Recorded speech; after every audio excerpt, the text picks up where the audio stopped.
On this video, I talk about how we stay connected through trauma, which means we love each other through the wound.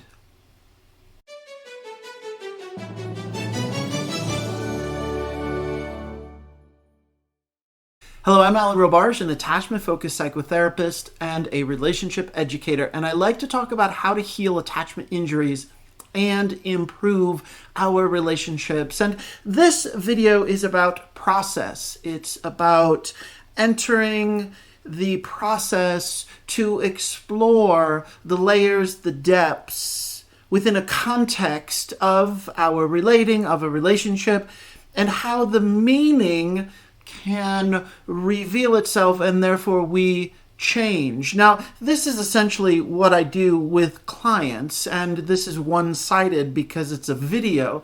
It's about our wound, our trauma, the place that is unintegrated, that is hurting so much, and we want someone else to love us through the wound, which I know sounds confusing or might not totally make sense. I think I need to make the distinction. The way that I work and what is so important is that we create context and that this is a process of exchange. It's relational, it's experiential. And this you're not going to get through education that is two-dimensional and flat and stale and dogmatic. I'm talking about the rise of the social media wellness influencer and this flood of information and video after video of talking about attachment styles and attachment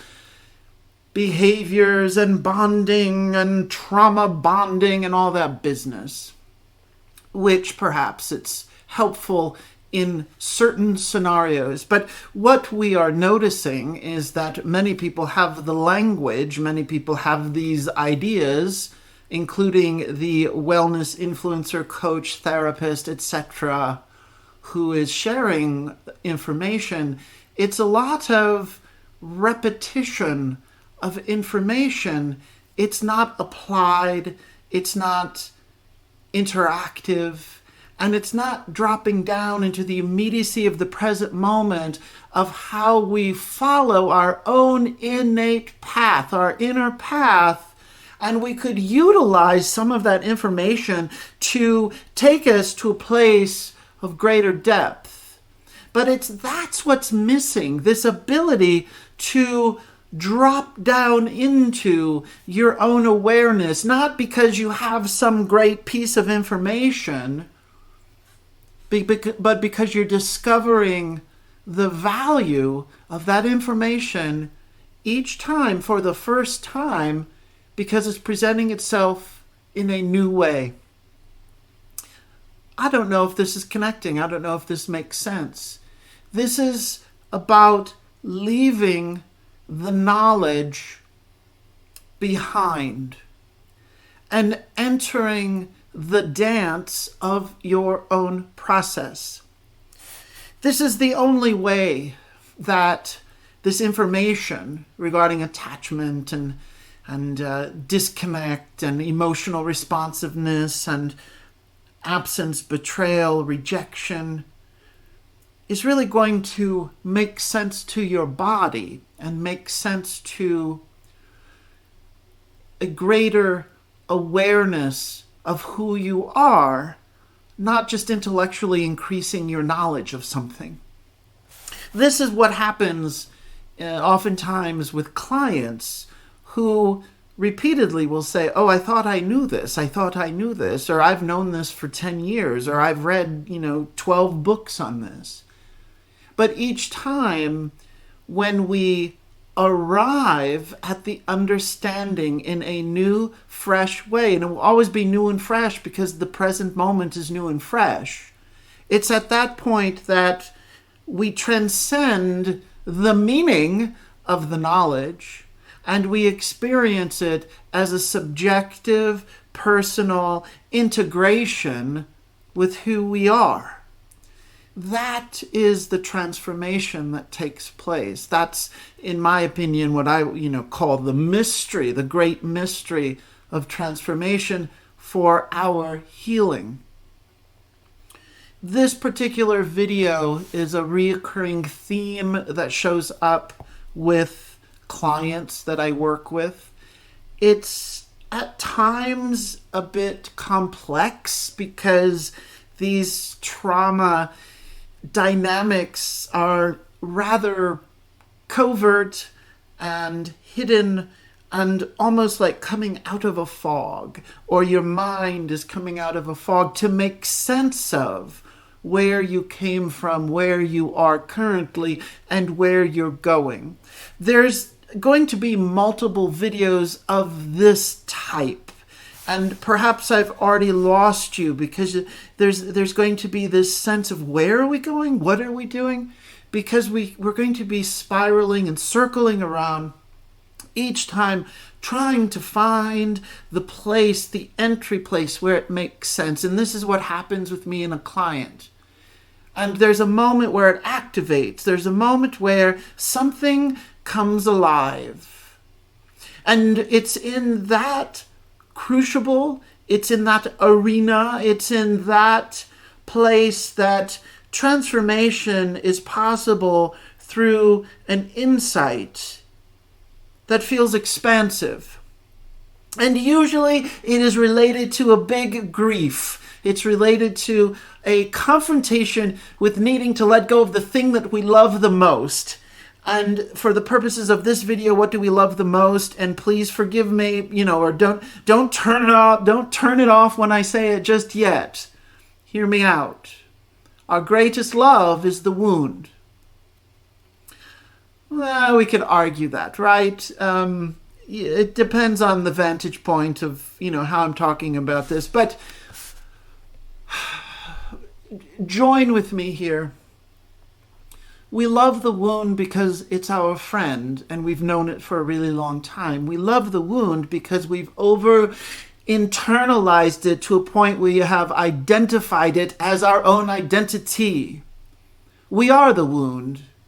The wound is us. The wound is me. I only know how to be in relationship through the information, through the vantage point, by utilizing this blueprint, what I have inherited, what is familiar, what is of family. And I always like to say, which perhaps you already know, it's not all, it doesn't have to be about family, but those family dynamics really help us explain this. And for many of us, we can see this child self, this immature self, this self that doesn't have the resources needed to do something different. But instead we repeat the same patterns, and you know what this is like. Being sick and tired of being sick and tired of a relationship that you thought this one was going to be different and it wasn't different. And then you thought, well, this one's going to be different. And I've heard so many times clients coming to see me and saying, I thought I put this behind me. I thought I dealt with this trauma. I thought that I was better. And I always say, well, you are. I mean, that doesn't, we don't negate the history, the experience, the healing that you have engaged in up to this point. And yet we have access, we have the ability to return to the original source. And for many of us, we want to be loved through the wound. Love me and accommodate the degree to which I do not matter. Love me and accommodate and counterbalance that I am not good enough. Love me and show up oppositional to being deserving of love, deserving of a particular type of relationship.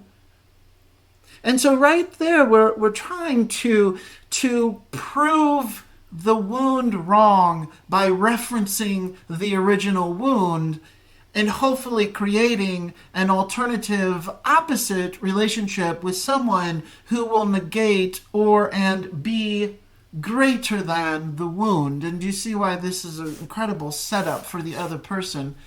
Imagine being in a relationship where we don't need anyone to prove or disprove or overcome or love us beyond our rejection, beyond the betrayal, beyond the emotional neglect. Because in fact, in that realm, the other person has no business there.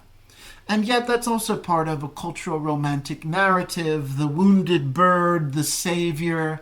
Let's find a savior. Someone will love me so much and love me in a particular way that I will finally be freed of the chains of my insecure attachment, my insecurities, the hurt that I carry.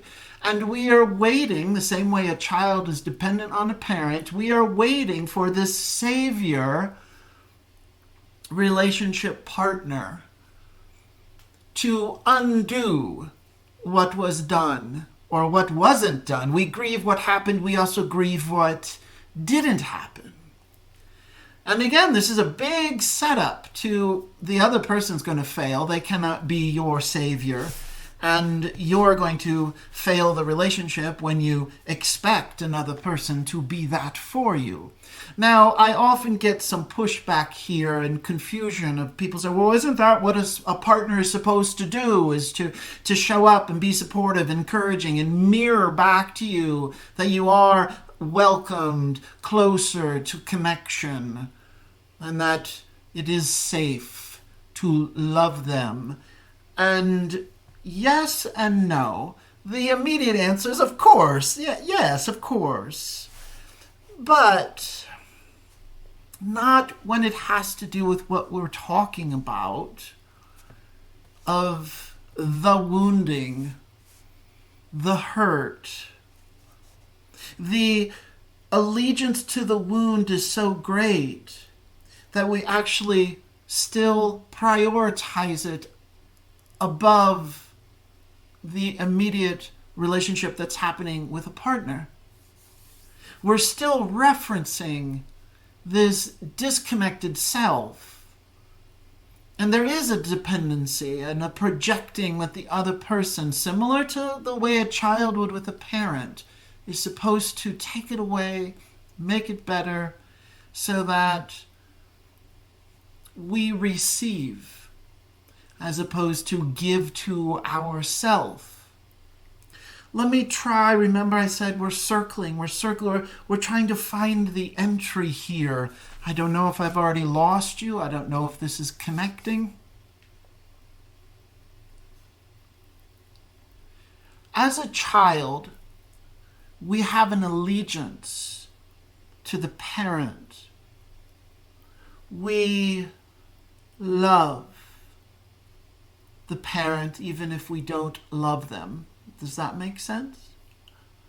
We have a loyalty that is beyond the individual personal parent, your personal history, your story. I'm talking archetypally. I'm talking this greater design of existence in your DNA and how you're coded in this idea of parent-child. And the template of parent-child is one of dependency and profound allegiance and loyalty. And we do this for survival. We also do it because we care about the parent, and or the parent cares about us. And perhaps you're watching this and you know what it's like to have a parent who doesn't care for you, and or for you to have harbored some feelings where you also don't care about your parent. And again, that's on the real personal experience, the personal level, that history, which is important because we need context.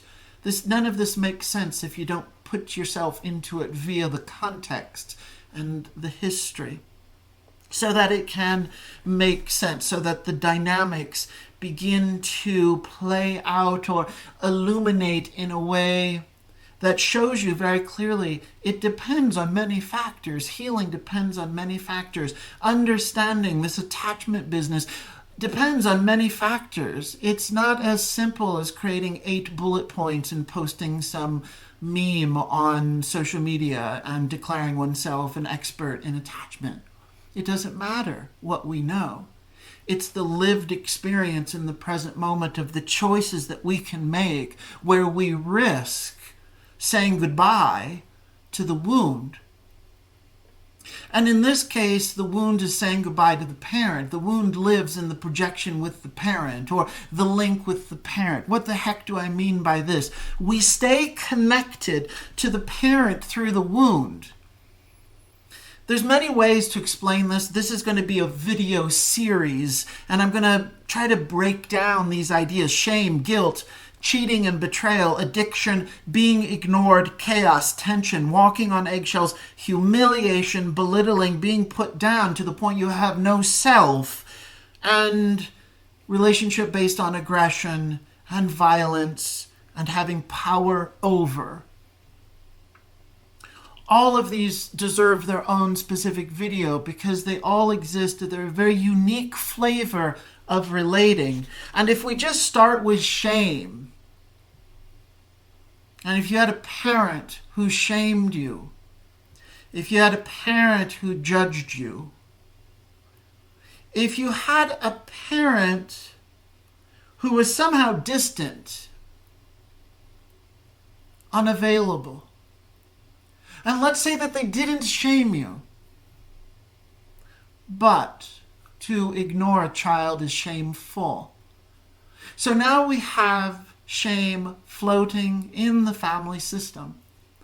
And in the bigger archetypal sense, in the human design of parent-child connection, is that the parent needs to show up. And perhaps I'm putting a lot of pressure on the expectation of parents, and perhaps that's also influenced by the time in which I am living, and perhaps in different cultural contexts, in different periods of time, there's different expectations, and the generations seem to be lagging behind, that, the child's generation already wants something more for a relationship, an evolution, a deeper emotional connection. And some generations previous parents in the past might not ever even conceived that with their own parents or for themselves with their children.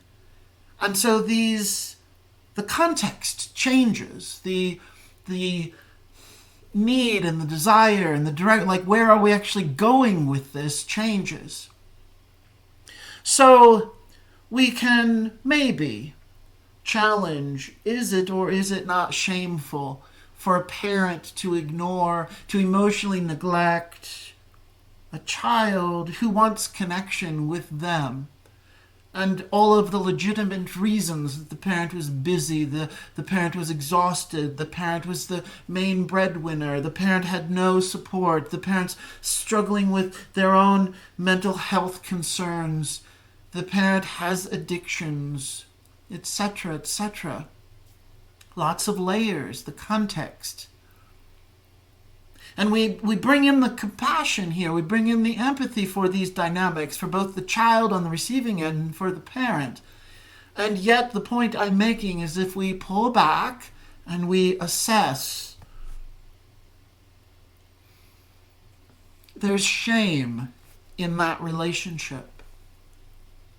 The shame, the universal shame, the generic shame, the impersonal shame of a parent who either didn't have the skills and or doesn't value an emotional connection, knowing the child, seeing the child, hearing the child, inquiring through curiosity, offering emotional responsiveness, engaging in a way that feels alive and not stale, robot, trance-like, autopilot, overly focused on rules and roles. And if you were denied that as a child, there's this deep absence inside of you that you will scramble to fill. Let's say that this is true, what I'm saying, that there happens to be shame in this family. And this shame is not the child's. And it's too painful and too unconscious for the parent to acknowledge that shame. So it's not the parents. It's a disowned shame that's now floating in the house, that's floating in the family, that's showing up in the interactions between family members. It becomes a language. It becomes a conversation. It's covert, it's overt, it's direct, it's indirect. It might be silent. It's a silent shame. Have I confused you yet? I'm aware that this is confusing. This is the kind of work that we do to drop down into the layers, to make sense of what is this wound that I'm living with, and why am I trying so hard to get someone to love me through the wound, and why do I still have an allegiance to that wound? Or we would say in this context for this video, to have an allegiance to the shame. I uphold the shame. I keep the shame active.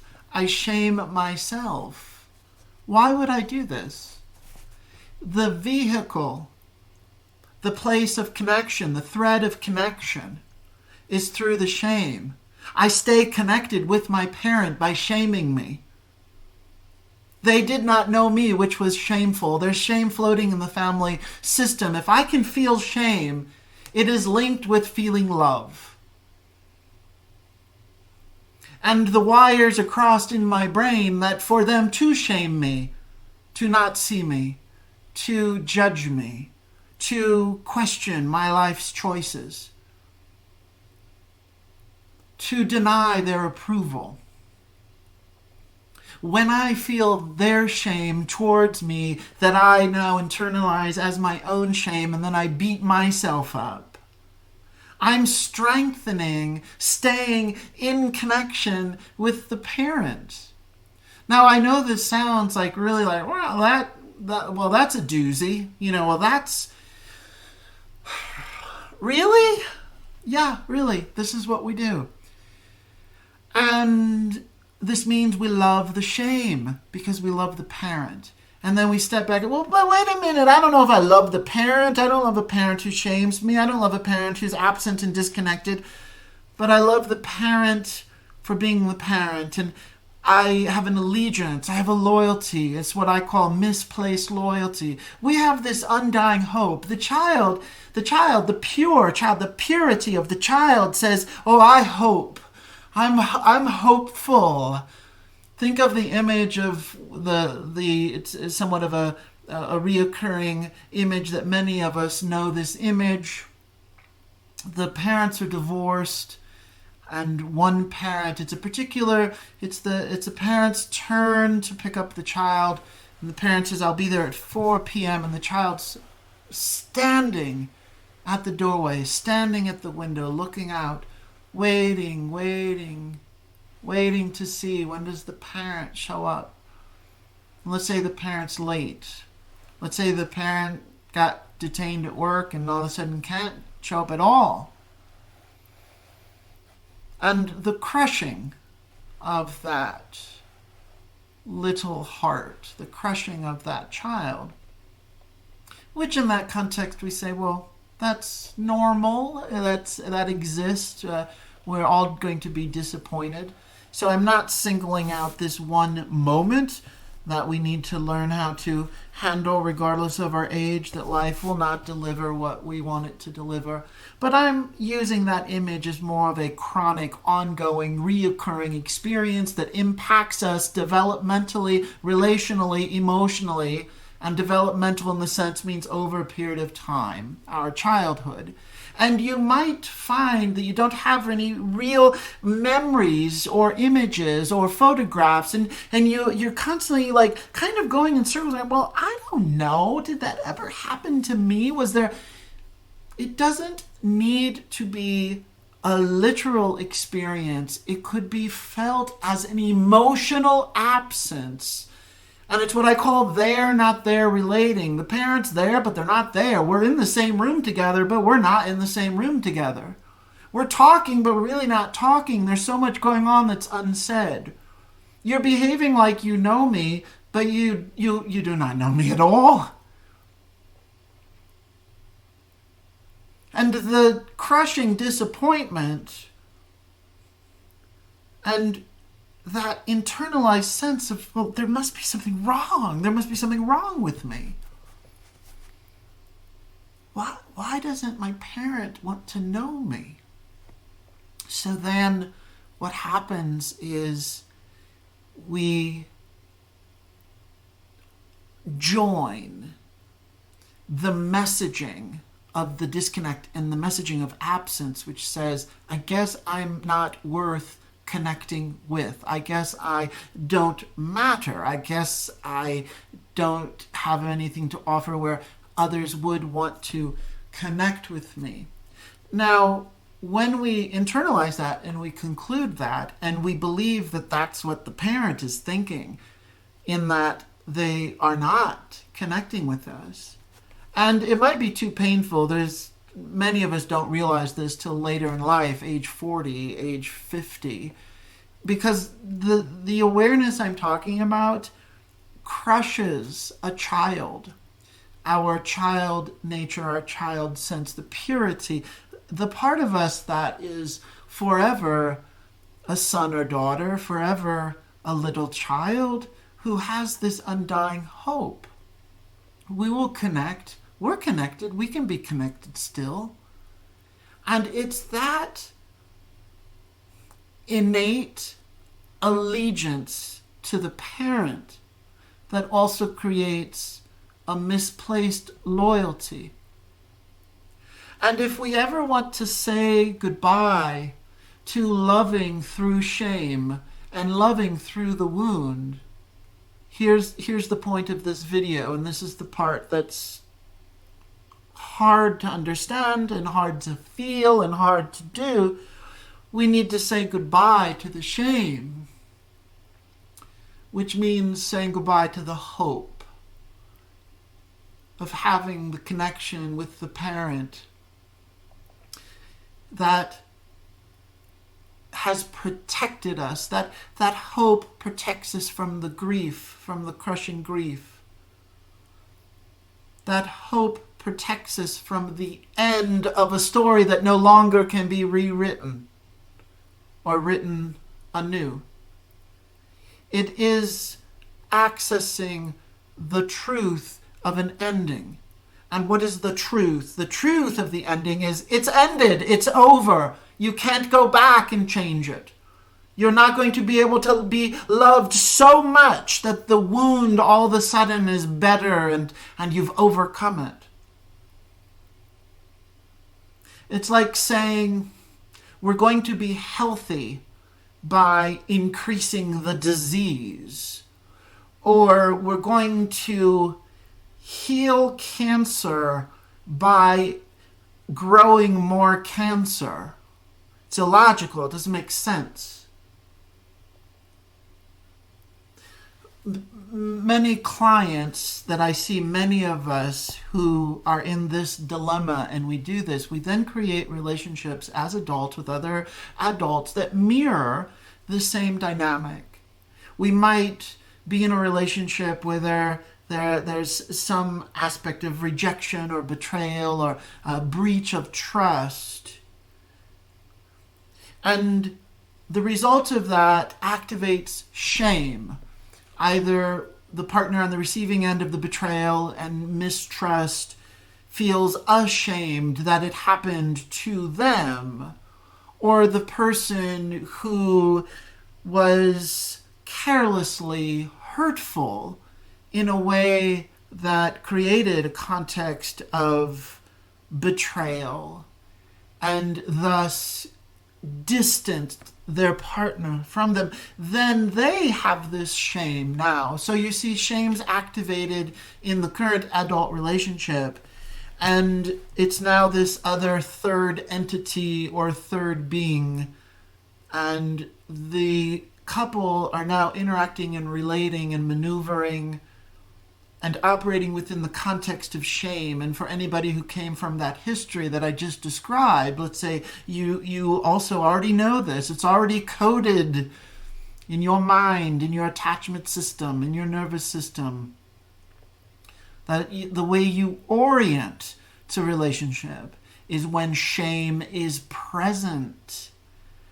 And it makes sense then that we pick people, we create situations.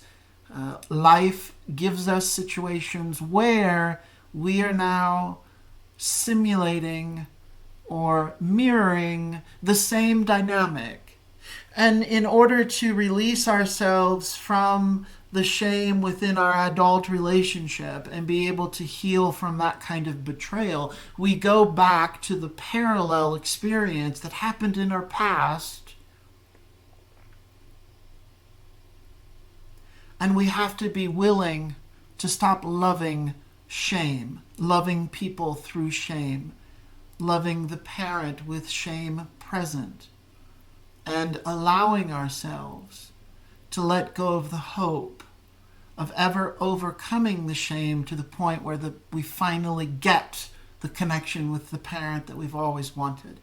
And if we don't release ourselves from that, this misplaced loyalty, and it requires saying goodbye to the parent. That is not a literal, but it's a literal. It's not literal. I don't mean that the conclusion here is saying don't be in relationship.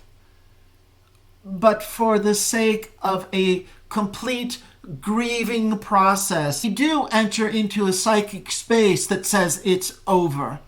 I am not going to know the parent in the same way ever again. Through that shame, through that disconnect, through that not being seen, through the attachment wound, the attachment trauma.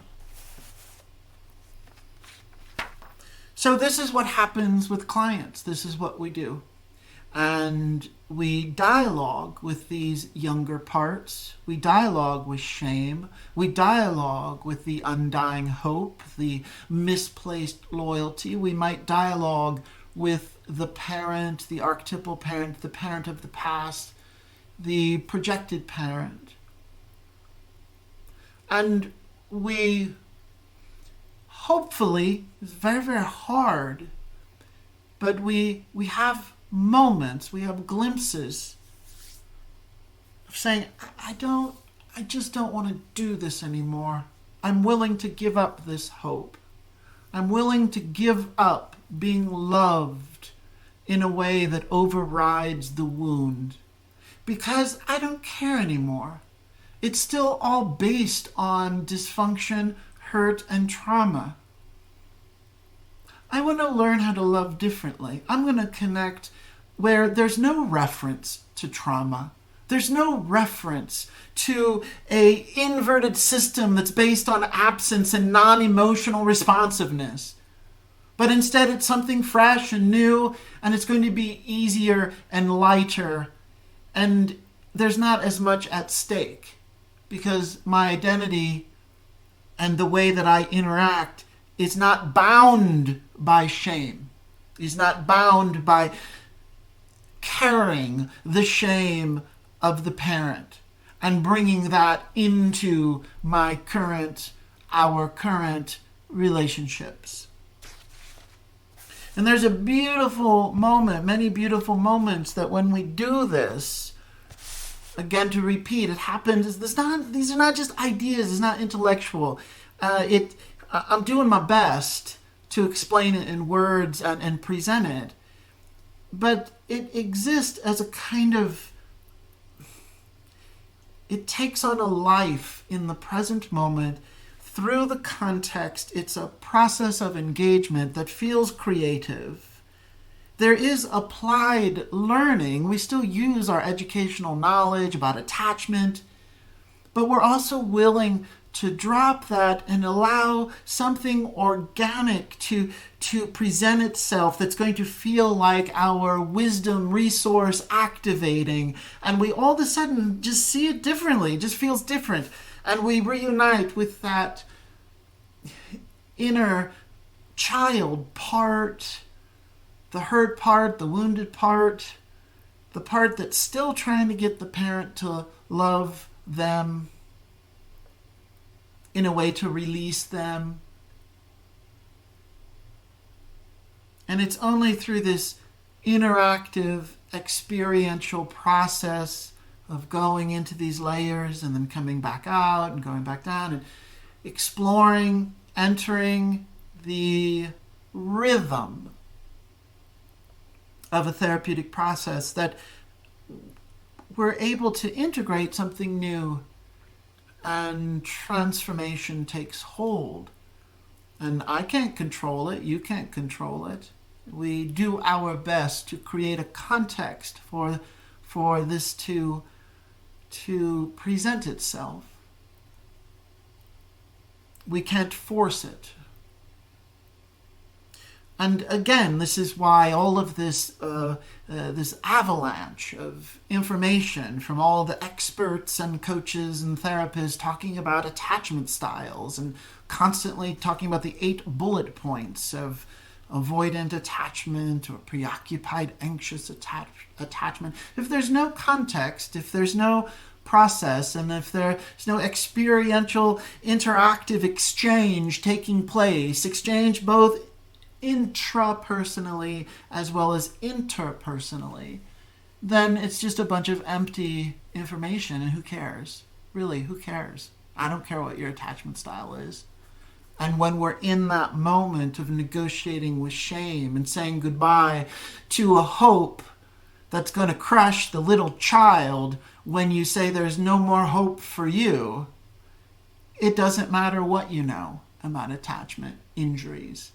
It matters that you can breathe into the suffering and strengthen your observer self to take one step forward, and you embrace that child who's been waiting their whole life to be embraced in that way, specifically by you. And in that moment, it has nothing to do with the parent, it has nothing to do with the history, and it has nothing to do with your current relationship that's a train wreck and about to crash, and you're working so hard to figure out how to crack the code with the other person. It's really not about the other person. This is what I do in my work with clients. This is what I talk about and is important to me. And this is what I wanted to share on this video. More videos to come in this series to really try to explain this process. And hopefully if let's say make 8 videos, let's say, hopefully I can come about it with a different approach each time, and maybe collectively all of them together will really help you also activate, walk into your own process. It's not about what we know. We don't need to keep gathering more information. That's not going to really help us in this place. We are activating a relationship with ourselves, with the wound itself, with the trauma, and also realizing we're not trying to overcome it or make it better. We instead are releasing ourselves from it as a grand goodbye. I just can't love myself and other people through the lens of that trauma, of that disconnect, from that shame anymore. And that's why we have to talk about this. Will you please do the things, all the things, and you know what I'm going to say, because we've heard it many times from every single video, and it's really annoying to hear, but please help me out. And if what I mean is, if you like this video, share with other people. I'm not just, sitting here talking to myself. I'm really hoping to reach you. I'm really hoping to reach other people who need this information. And also, I want to challenge a lot of the healing industry right now is really imbalanced, outrageously imbalanced. A lot of emperor's new clothes, a lot of false prophets showing up. And that's why I'm a beginner and I don't know what I'm talking about. It takes each time a newness, a dropping down into to say that, you know what, I deal with this stuff not only with clients but in my life. This is what I teach, what I'm constantly trying to make sense of. And I will never, ever be an accomplished expert. Impossible. Absolutely impossible. And ridiculous to even pretend that we're going to say that. So, like the video, hit subscribe to the channel, and leave a comment, all that business, all that stuff. I am writing a book, and I'm going to be sharing more information. You can follow me, and I'll share some paragraphs of the book, and I'm really hoping to find some supporters who are going to see me through to the end of getting it published. And it's quite honestly, it's taking much longer than I thought. I really didn't know what I was signing up for. In certain ways, I can say it's going well, and then also at the same time, it's like, oh my, it's like climbing a mountain. It's a big mountain. And as you can imagine, based upon the context of the information here, it's challenging to figure out how to capture these layers and this dynamic. So thank you for listening. More videos coming soon, and I will see you next time.